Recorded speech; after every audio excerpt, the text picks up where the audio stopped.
ఒక్క మహిళల విషయంలో ఇంతవరకు రూపాయి ఇయ్యలే. ఇచ్చిరా? అదే అక్కడ పెద్ద పెద్ద వ్యాపారవేత్తలు బ్యాంకులను మొత్తం లూటీ చేసి లోన్లు ఎగబెడితే 16.5 లక్షల కోట్ల రుణము మాఫీ చేసి, వాళ్ళు ఎక్కువ మంది కూడా లేరు, 15-20 మంది ఉన్నారు అంతే.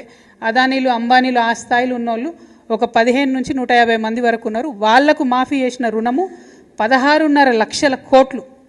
మనం ఇవాళ నేను మీ అందరి సమ్మతితోనే నేనేం అడుగుదాం అనుకుంటున్నా అంటే, కేంద్ర ప్రభుత్వాన్ని 5 లక్షల రూపాయలు రాష్ట్ర ప్రభుత్వం వడ్డీ లేని రుణం ఇస్తుంది కదా, మిగతా 15 లక్షలకు కేంద్ర ప్రభుత్వాన్ని ఏముందాం?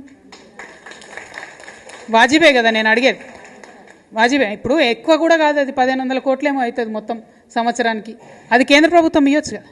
నిజంగా ఆడబిడ్డల మీద ప్రేమ ఉంటే, నిజంగా ఏదో చేయాలనుకుంటే ఎందుకు ఇవ్వద్దు కేంద్ర ప్రభుత్వం? ఏమి ఇచ్చింది మనకి ఇప్పటివరకు మహిళలకు కేంద్ర ప్రభుత్వం? డైరెక్ట్ ఏమని ఇచ్చిందా?